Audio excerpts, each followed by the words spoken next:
Hello everyone. If we look at every new DPS released since Mauvika, we can notice a trend. Every one of them has gotten their own dedicated support, with some of them getting multiple of them. Arlecchino, however, after all this time, has gotten absolutely nothing. If anything, she has anti-synergy with a lot of the best supports in her teams, and there are very few characters she can take full advantage of. So today, just for fun, I decided to theorycraft my own version of the dedicated Arlecchino support to get her up there with the top meta teams of today, while also trying to keep it realistic. I actually ended up doing 3 different versions, and you can let me know in the comments which one you prefer. I hope you enjoy. Okay, so to start, we first need to look at what stats we can actually change to make Arlecchino better. There are 6 different numbers we can tweak. There is base damage, damage percent, crit damage, enemy defense, enemy resistance, and reaction multiplier. There are some other things you could do, like Columbina's elevate buff from her constellations, for example, but that's super niche and we're not gonna get into that. For the first version of the new support, we are gonna be looking at base damage. And what is base damage? It's your attack multiplied by your talent multiplier. But Arlecchino has a special mechanic where she does extra damage based on the amount of bond of life she has. For now, we are gonna leave this as it is and introduce a new number into the calculation, and we're gonna be doing that with quills. Yes, we are basically gonna be making a bond of life llama. So let's hop right into it. This new character would be an Electro 5-star. Let's call them Timmy for simplicity. The reason for Timmy being Electro is so that they can be used in Overload as well to finally replace Visual. So the way this character would work is that after using their ultimate, for the next 18 seconds, if the active character's bond of life value is changed by doing an attack, the damage of that attack will be increased based on Timmy's defense. We would get 18 stacks of this, and so after 18 hits we would completely spend all stacks. And 18 attacks is the average amount we do on both Arlecchino and Clorinde. This is by far the easiest way to buff Arlecchino, but it's also the laziest. However, it does also let me easily show you how effective it can be. So let's take a look. Okay, first of all, baseline Arlecchino melt at KQM investment with no wall cancels will be doing around 100k DPS with this team and these weapons and this many rotations. We can tweak it up and down depending on how you look at it, but let's start at 100k because it's a nice even number. Now let's give it a Jade Spear because the passive is very consistent across all teams and it has a pretty even crit ratio. Now let's add in our new support. We're gonna be replacing the Bennett slot here since Bennett is doing the same job, which is increasing base damage. So how does the buff work? Well, we just add in the quill damage to our pre-existing base damage. Simple enough. Now the question is, how strong do we make the quills? Let's build our Timmy so we can find that out. As we said, the quills are gonna be based on Timmy's defense, so let's give him a solid amount of base defense, 907, which is the same as Linnea. Then we give him a defense Sans Goblet and Circlet, 4-piece husk, a couple of substats, and let's give him a solid weapon, the Natlan Craftable. With that, we are sitting around 4.2k defense. If we were to make the quill buff value be 100% of Timmy's defense, that would put us at 92k DPS, which is quite a bit lower than the Bennett team with Jade Spear. Let's make it 200% instead.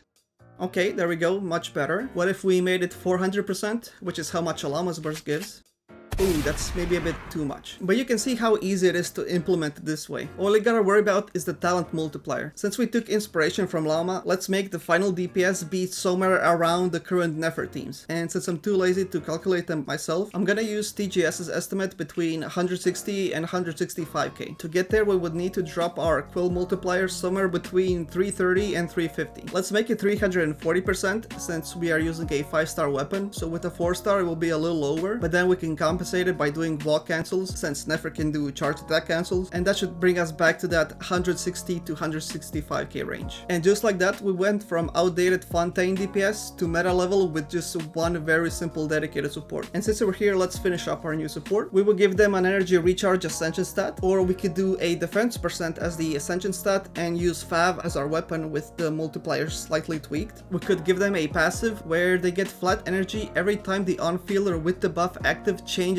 bond of life value. And then for the skill, we could do 2 versions. One where it deals damage once and generates all the particles, and one where it does damage over time and generates particles over time. That way you could use one in Melt and the other in Overload for the Chevy passive. And since this is Hoyoverse and Genshin Impact, let's make the C1 give a shield, and we can make it scale similar to Nicole and Inefa. And maybe on top of that, it generates a bit of flat energy for Timmy, or gives like, I don't know, 20 extra crit damage to the on-fielder. I think that will be pretty realistic for 2026. Alright, that was it for for version 1, let me know what you think, and let's move on to version 2. Version 2 was inspired by that one Fatui boss in Stygian that constantly applied extra bond of life to the active character. So I was thinking, what if we had that? A character that constantly gives you more bond of life. Well, that's a bit more difficult to calculate. We need to figure out how much more motion value will each individual attack have, but also figure out a way to take advantage of the overflowing amount of bond of life past the second rotation. Let's see what we can cook up. First, I want to see what kind of damage we would get if the bond of life value didn't change at all. If the new support either froze our bond of life or just made it so that we get it refunded instantly, or that they give us bond of life at the same speed we consume it. Starting from 130, let's see what we would get on the first rotation.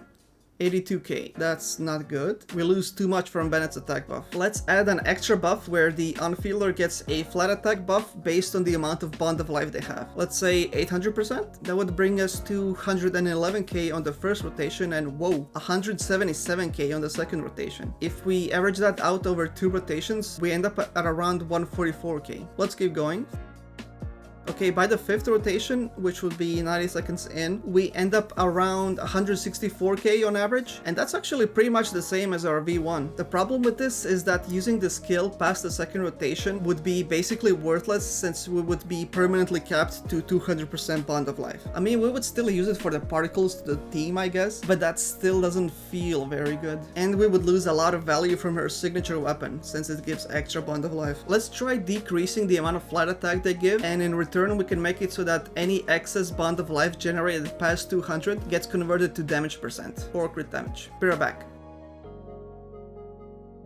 Okay, I think I figured it out. If we set the flat attack to be 600% of current bond of life and the excess bond of life conversion to be 0.25% damage bonus for 1 excess bond of life, we end up around 162k again. But since I'm lazy, I made it so that it only counts the extra bond of life Arlecchino herself generates, because otherwise I would have to do a lot more math. Y'all need to understand I'm not actually good at theory crafting. It's just easy to make it look good on video. But there we go, I'm actually quite happy with that. It's actually a solid way to buff her externally. But what I don't like about this version and the previous one to a degree is that they kinda negate the front-loaded damage profile Arlecchino has, because all of the attacks would have the same bond of life value and the damage would be super flat. So we would either have to turn the numbers up or design the extra bond of life and flat attack mechanic to be better. I don't know how right now, but I'm sure there's a way. For now, I think it's good enough and we can move on to version 3. For V3, I want to step away from base damage and try something with one of the other stats. I actually remember writing a document about a possible Death Ignore support. Let me see if I can find it. Ah, there it is. Veil 4-star Pyro Claymore. And yeah, the main gimmick was giving Death Ignore when bond of life value changes. Okay, let's actually take a look at what would a Bennett with 60% Death Ignore look like. 157k right off the bat. That's not bad, but I don't want the new support to just be a Bennett with Death Ignore. I actually have an idea about a dynamic Death Ignore and crit damage buff that is dependent on your bond of life. So the more bond of life you have, the more Death Ignore and crit damage you would get. That would preserve her current front-loaded kit design, but would also be quite complicated since I would need to make a separate value for every single attack. So I guess let me go do that real quick.